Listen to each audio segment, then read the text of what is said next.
Assalamualaikum warahmatullahi wabarakatuh. Selamat malam, Bapak dan Ibu dosen yang saya hormati, serta teman-teman semua. Perkenalkan, kami dari kelompok yang beranggotakan 3 orang, yaitu ada saya sendiri, Nazif Zini Gumilang, ada teman saya Adira Nur Wahid, dan ada teman saya lagi, Sayuwada Gita Falupi. Pada kesempatan kali ini, kami akan mempresentasikan materi mengenai etika profesi dengan fokus pembahasan pada software development, quality assurance, dan beberapa topik lanjutan yang masih berkaitan dengan etika dalam pengembangan perangkat lunak.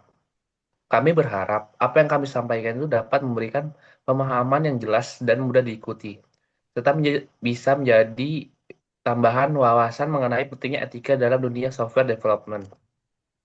Nah, untuk materinya sendiri yang akan pertama akan dibacakan oleh Saudari Sayumadi Gita Palupi. Untuk Saudari Made, tolong dibacakan untuk materi yang pertama.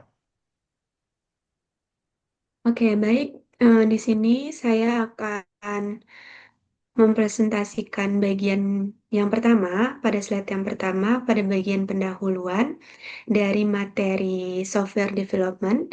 Jadi di sini saya akan awali dari kutipan terlebih dahulu, yang dimana kutipan ini masih berhubungan dengan materi kita pada kali ini. Nah, kutipan di sini itu berbunyi every piece of code carries an ethical weight, yang dimana artinya itu setiap baris kode yang kita tulis punya konsekuensi etis, baik terhadap pengguna maupun terhadap masyarakat.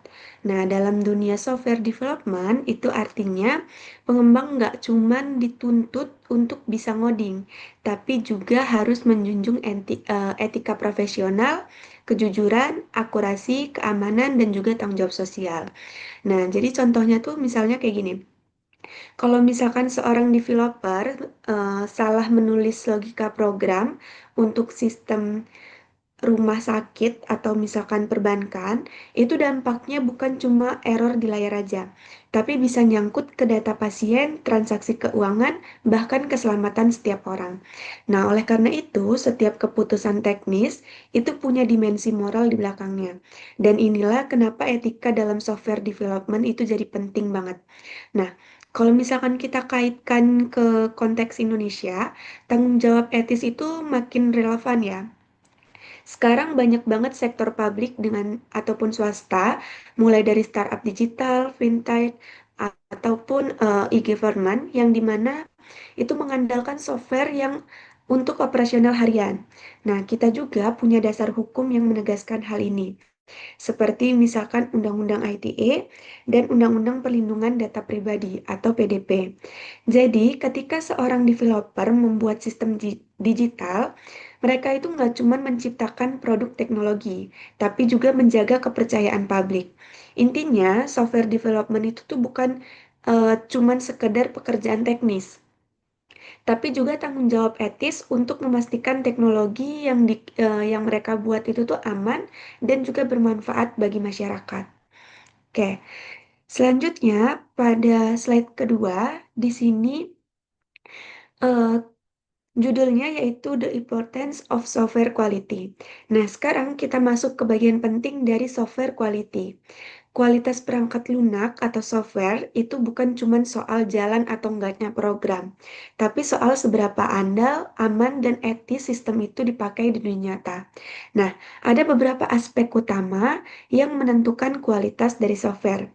Yang pertama, di sini ada reliability, yang dimana seberapa stabil dan bisa dipercayai oleh sistem. Yang kedua itu ada security, ini seberapa kuat sistem melindungi data pengguna. Yang ketiga ada maintainability, ini seberapa mudah software itu diperbarui.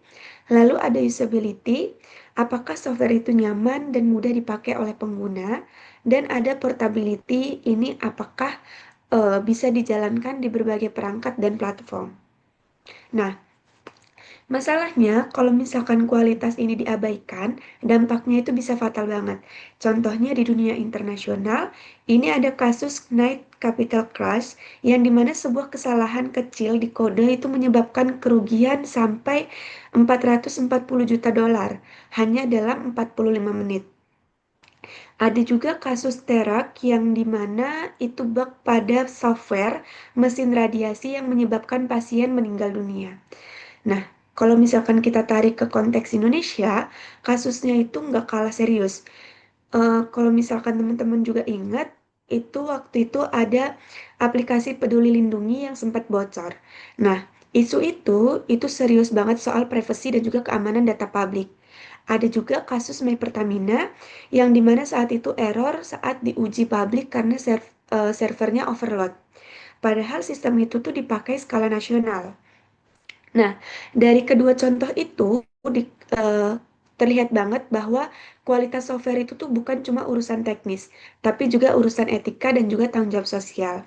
Sebuah aplikasi diluncurkan ke publik itu seharusnya ada load testnya dan pengujian menyeluruh supaya sistemnya tahan terhadap tekanan. Jadi, kualitas software itu bukan cuma soal bisa dipakai aja, tapi juga soal bisa dipercaya. Karena setiap bug yang lolos itu bisa berarti untuk hilangnya data, uang, bahkan nyawa seseorang. Selanjutnya, pada slide ketiga, di sini kita akan membahas software product liability. Nah, sekarang kita masuk ke topik eh, software product liability yang dimana kalau misalkan bahasa hukumnya itu tanggung jawab produk perangkat lunak ya. Jadi produk liability itu pada dasarnya adalah tanggung jawab hukum produsen atau pengembang kalau misalkan produk yang mereka buat itu menyebabkan kerugian karena cacat atau gagal berfungsi. Nah, dalam konteks software, ini berarti developer bisa diminta pertanggungjawaban hukum kalau misalkan sistem yang mereka buat itu menyebabkan kerugian bagi penggunanya. Ada 4 dasar hukum utama yang biasa dipakai. Yang pertama itu ada strict liability, yang dimana pengembang tetap bertanggung jawab walaupun nggak sengaja. Yang kedua ada negligence, ini karena kelalaian, misalnya tidak melakukan pengujian dengan baik. Selanjutnya ada breach of warranty. Ini kalau misalkan produk itu tuh tidak sesuai dengan jaminan atau spesifikasi yang dijanjikan. Dan yang terakhir itu ada misrepresentation, yang dimana kalau misalkan pengembang memberikan informasi atau promosi yang menyesatkan tentang produknya. Nah, di Indonesia sendiri, dasar hukumnya bisa kita lihat dari dua undang-undang utama. Yang pertama, Undang-Undang ITE pada nomor 11 tahun 2008, pasal 30-33 yang mengatur soal akses ilegal, gangguan sistem, dan juga manipulasi data. Selanjutnya yang kedua itu ada Undang-Undang PDP tahun nomor 27 tahun 2022 pasal 39 sampai 46 yang menegaskan tanggung jawab pengendali data jika terjadi kebocoran atau penyalahgunaan. Nah, ini tuh bukan cuma teori, karena di sini kita udah punya contoh nyatanya, mulai dari kebocoran data EKTP, kasus Tokopedia pada tahun 2020, sampai di data Dapodik pendidikan yang bocor ke publik. Nah, setiap kasus itu nunjukin kalau misalkan software yang gagal menjaga keamanan itu bisa berujung pada kerugian publik dan juga tuntutan hukum. Nah, jadi sebagai developer kita nggak bisa sembarangan bilang kalau misalkan ada error kecil, karena dalam dunia profesional setiap baris kode itu adalah janji terhadap kepercayaan pengguna. Begitu kepercayaan itu rusak, maka tanggung jawabnya bukan cuma moral, tapi juga hukum. Oke, mungkin cukup. Untuk selanjutnya akan dilanjutkan oleh rekan saya. Oke, terima kasih Saudari Sayuma Digita Falupi telah menjelaskan dengan baik dan benar. Di sini saya akan melanjutkan lagi untuk materi berikutnya. Yaitu di slide berikut itu ada tentang software development methodologies, qualities, and assurance. Nah, pada slide ini saya akan membahas mengenai software development methodologies dan quality assurance. Jadi topik ini tuh penting karena berkaitan langsung dengan bagaimana sebuah software dibangun secara terstruktur dan dipastikan kualitasnya itu sebelum digunakan oleh masyarakat. Kualitasnya pasti di itu Kak, dipastikan dulu sebelum ke masyarakat. Pertama, kita lihat dulu tahapan dalam SLDC atau Software Development Life Cycle. Tahapannya itu dimulai dari requirement, yaitu proses mengumpulkan kebutuhan dan tujuan pembuatan software. Setelah itu masuk ke desain, di mana dilakukan perancangan sistem.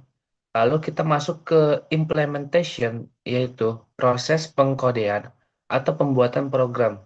Tahap berikutnya adalah testing untuk memastikan sistem berjalan sesuai rencana dan bebas dari kesalahan. Nah, setelah dinyatakan siap, dilakukanlah development atau peluncuran ke pengguna. Terakhir ada tahap maintenance, yaitu pemeliharaan dan perbaikan setelah sistem digunakan. Kemudian pada bagian quality assurance atau QA, ini bukan hanya sekedar mencari bug. QA merupakan bentuk tanggung jawab moral dan profesional bagi pengembang.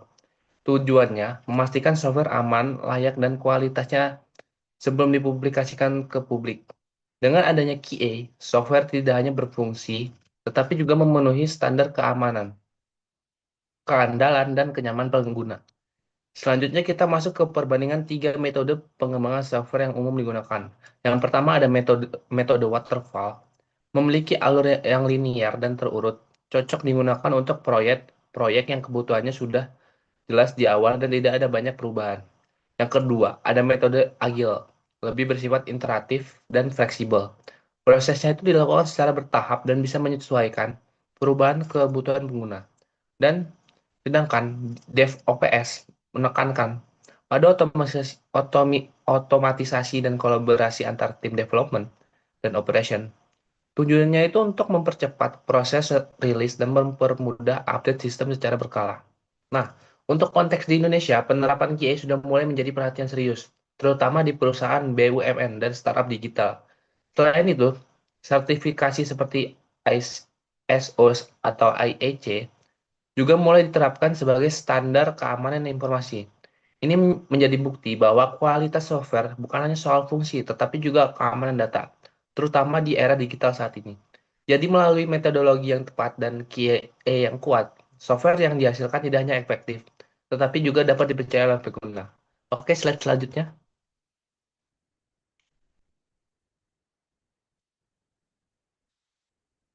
Nah, di slide berikutnya ini, kita akan menjelaskan mengenai capability maturity model interrogation atau CMMI. CMMI itu merupakan model penilaian tingkat kematangan proses dalam suatu organisasi yang digunakan untuk meningkatkan mutu dan kualitas pengembangan software.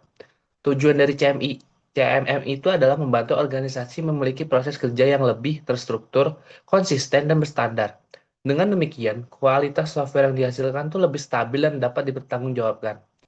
Nah, dalam CMMI itu terdapat 5 level kematangan proses. Yang level pertama adalah inisial, di mana proses kerjanya itu masih tidak teratur dan bergantung pada individu. Level kedua itu ada manage, proses sudah direncanakan dan dikelola dasar sehingga lebih terkontrol. Dan level ketiga itu ada define. Proses sudah distandarisasi dan terdokumentasi dengan jelas. Level keempat ada quantitatively managed. Organisasi itu mulai menggunakan data dan pengukuran untuk mengambil keputusan. Dan level kelima adalah optimizing, yaitu tahap organisasi terus melakukan peningkatan dan inovasi secara berkelanjutan. CMM itu sudah banyak diterapkan di perusahaan besar tingkat global seperti Boeing dan IBM. Untuk Indonesia sendiri, model ini juga mulai digunakan pada instansi seperti Telkom Sigma, BSSN, dan sistem e-government. Hal ini menunjukkan bahwa kualitas dan standar proses dalam pengembangan software menjadi perhatian penting di berbagai sektor, terutama di berhubungan dengan layanan publik. Oke, slide selanjutnya. Nah, berlanjut ke slide berikutnya yaitu mengenai safety critical system. Safety critical system itu adalah sistem digital yang jika mengalami kegagalan dapat mengancam keselamatan atau bahkan nyawa. Karena itu, pengembangan sistem jenis ini tuh memerlukan standar keamanan dan ketelitian yang jauh lebih tinggi daripada software biasa. Contoh di tingkat global, bisa kita lihat pada kasus NASA Mars Climate Orbiter dan Terak 25. Kedua kasus ini tuh merupakan bukti bahwa kesalahan kecil dalam software dapat menimbulkan dampak yang sangat fatal. Nah, untuk konteks di Indonesia sendiri itu ada beberapa contoh. Penerapan pada safety critical system dapat kita temui pada sistem transportasi seperti ITCS dan SIM online. Lalu sistem peringatan dini bencana seperti BMKG, Inateus. Pada sistem seperti ini tuh kesalahan kecil seperti bug atau error tuh bukan hanya menimbulkan kerugian materi, tapi juga dapat membahayakan masyarakat. Itulah mengapa sistem kategori ini memerlukan proses verifikasi, validasi, pengujian, dan pemeliharaan yang sangat ketat. Tujuannya itu untuk memastikan sistem dapat berfungsi dengan akurat dan aman setiap saat. Nah, jadi mungkin itu saja yang bisa saya sampaikan. Selanjutnya akan disampaikan oleh teman saya, Adira Nur Wahid. Oke, ke slide selanjutnya ya. Di mana di sini kita masuk ke slide papan ya.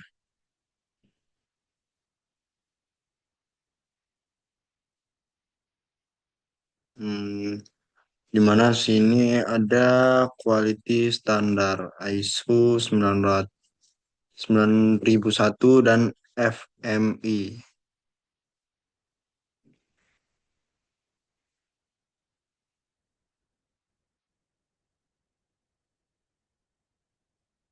Itu slide 10 ya? Ya, Sayu.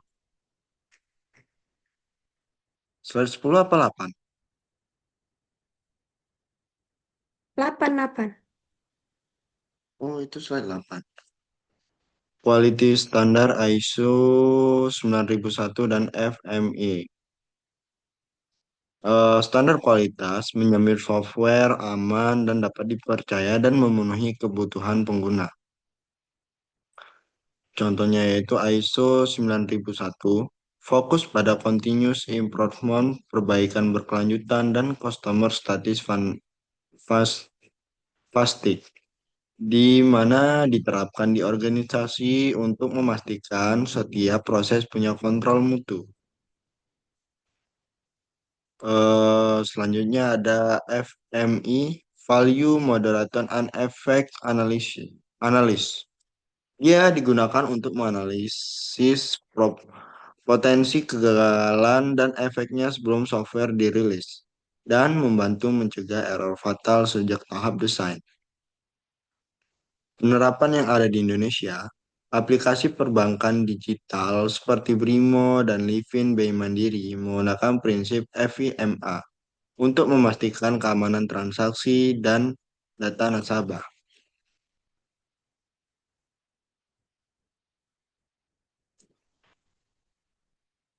Di mana kesimpulannya, ISO 9001 dan FIMA memastikan software dikembangkan dengan pendekatan sistematis, aman, dan berorientasi pada kendala jangka panjang. Ya, berarti dia ini ISO 9001 dan FIMA ini digunakan untuk memastikan software dikembangkan dengan pendekatan sistematis, aman dan berorientasi kendala jangka panjang. Artinya, dia mengamankan sistem untuk jangka panjang berkelanjutan dan lebih membuat para penggunanya itu tuh lebih aman. Jadi dia menangkal hal-hal yang tidak diinginkan untuk di dalam software tersebut. Oke, mungkin kita ke slide selanjutnya.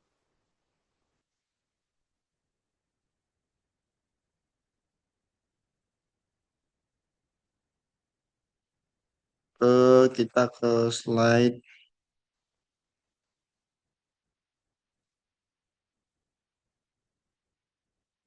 ethical responsibilities of software developers.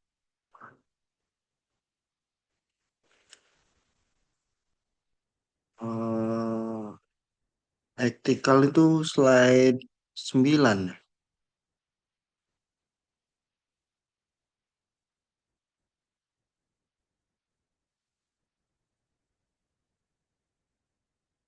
Slide 9. Oke, ethical responsibilities of software developers. Di mana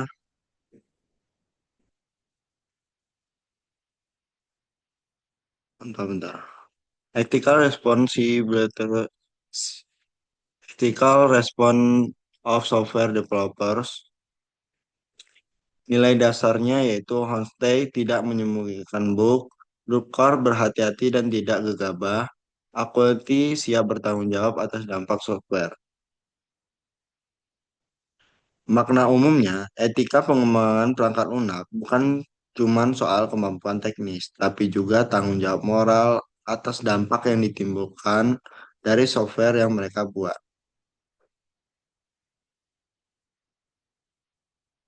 Nilai dasar etika pengembangan.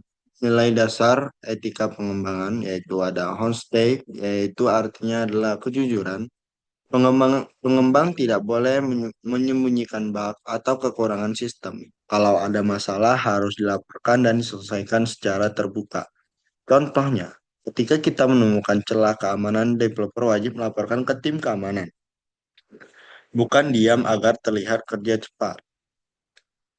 Kemudian ada do care, kehati-hatian. Pengembang harus berhati-hati dalam menulis dan menguji kode, karena kesalahan kecil bisa berakibat besar. Contohnya, sistem perbankan atau layanan publik tidak boleh dirilis tanpa pengujian keamanan yang memadai. Kemudian ada accountability,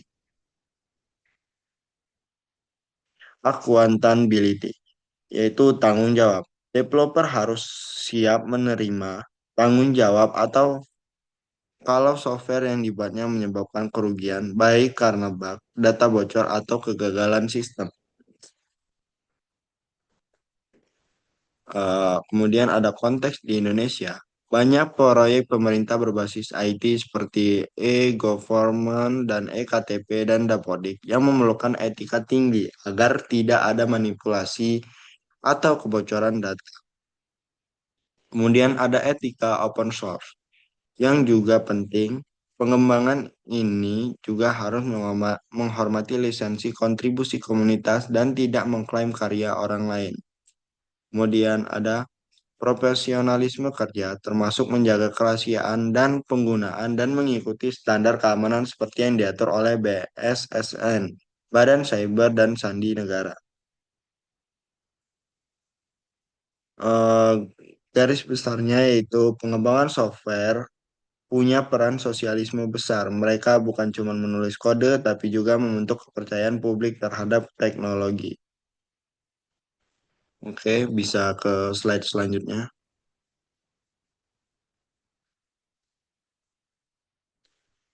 Oh, ini slide.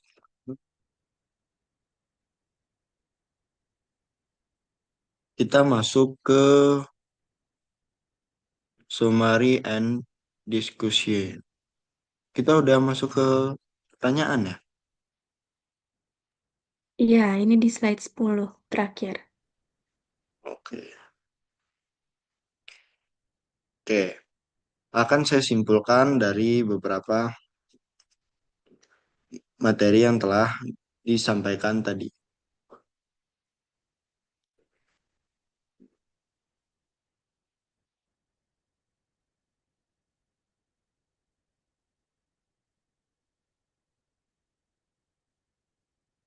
Di mana kesimpulannya, etika dalam pengembangan perangkat lunak bukan hanya persoalan moral, tetapi merupakan tanggung jawab profesional dan sosial. Setiap pengembang terhadap masyarakat, setiap baris kode yang ditulis membawa konsekuensi terhadap keamanan kendala dan kenyamanan pengguna. Oleh karena itu, pengembang wajib berhati-hati. Prinsip kejujuran Houston, kehati-hatian Duker, dan tanggung jawab accountability dalam seluruh tahap proses pengembangan software. Kualitas software yang baik tidak hanya diukur dari fungsinya yang berjalan dengan benar, tetapi juga sejauh mana software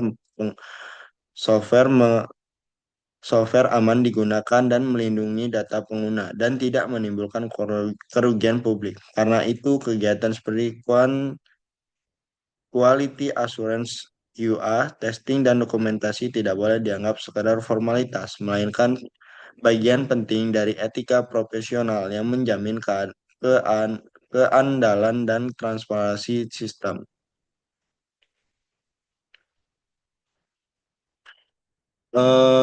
Kita masuk ke pertanyaan dan diskusi.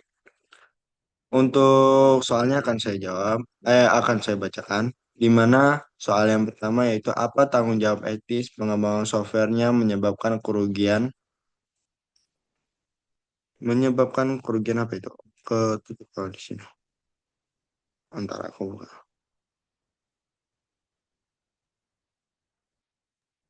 Kerugian publik. Kerugian publik. Ini siapa yang mau jawab ini untuk pertanyaan nomor satu? Boleh, saya akan jawab pertanyaan nomor satu. Di sini pertanyaannya itu adalah tanggung jawab etis pengembang saat software menyebabkan apa tanggung jawab etis pengembang saat software Tanggung jawab menyebabkan etis, Bu. kerugian publik. Jadi, menurut saya jawabannya ketika perangkat lunak atau software yang dikembangkan itu menimbulkan kerugian bagi masyarakat, maka pengembang itu memiliki tanggung jawab etis untuk bersikap transparan dan juga bertanggung jawab atas dampaknya. Seperti yang sudah saya jelaskan di awal tadi, hal ini juga mencakup tindakan segera dalam memperbaiki kesalahan, mengakui kekeliruan, serta memastikan keamanan dan juga keandalan sistem pada tahap berikutnya. Nah, secara moral, pengembang itu tuh berkewajiban untuk menempatkan kepentingan publik di atas kepentingan pribadi atau komersial. Karena setiap produk digital itu akan membawa konsekuensi sosial yang nyata. Oke, mungkin cukup. Kita lanjut ke pertanyaan kedua. Mengapa QA dan dokumentasi termasuk kewajiban moral?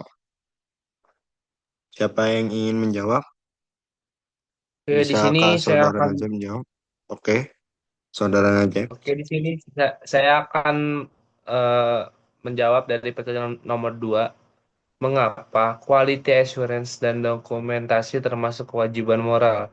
Kalau menurut saya sih karena proses quality assurance ini dan dokumentasi itu bukan sekadar prosedur teknis, tetapi merupakan bentuk tanggung jawab moral dan profesional seorang pengembang. QA sendiri itu menjamin bahwa perangkat lunak yang diuji secara menyeluruh itu aman, andal, dan layak digunakan oleh publik. Sementara dokumentasi mencerminkan transparansi dan akuntabilitas. Jadi memungkinkan setiap proses dan keputusan teknisnya itu dapat ditelusuri dan diverifikasi. Keduanya itu menjamin, keduanya itu menunjukkan komitmen pengembangan terhadap integritas dan kepercayaan publik terhadap produk teknologi. Jadi itu mungkin jawaban saya. Kalau ada yang ditambahkan, apakah ada yang mau ditambahkan? Oh, mungkin cukup ya. Cukup, Oke, cukup. terima kasih. Iya, lanjut ke pertanyaan ketiga. Di pertanyaan ketiga muncul bagaimana UU PDP mengubah cara software dikembangkan di Indonesia. Baik, untuk pertanyaan ketiga akan saya jawab,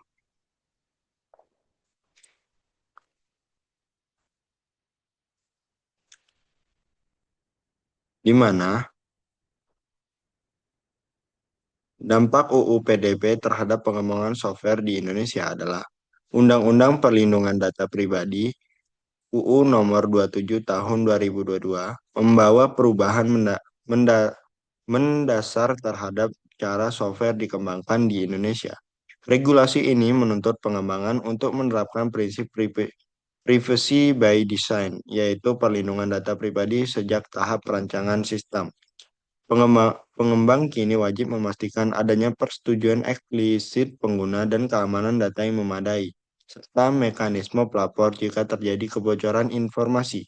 Dengan demikian, pengembangan perangkat lunak di Indonesia kini tidak hanya berorientasi pada fungsi dan kinerja, tetapi juga pada kepatuhan hukum, etika privasi, dan perlindungan hak pengguna.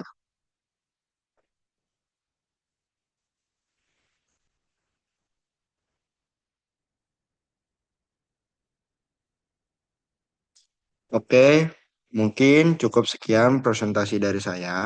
Akan saya kembalikan ke moderator.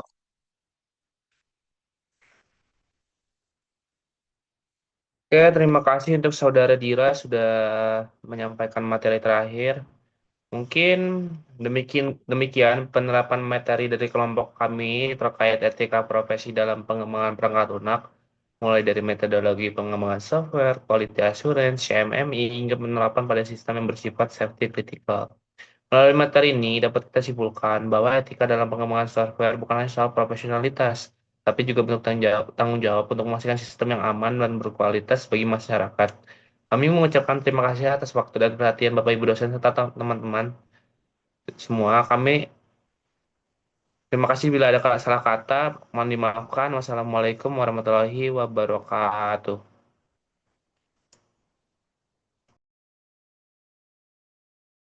Waalaikumsalam warahmatullahi wabarakatuh.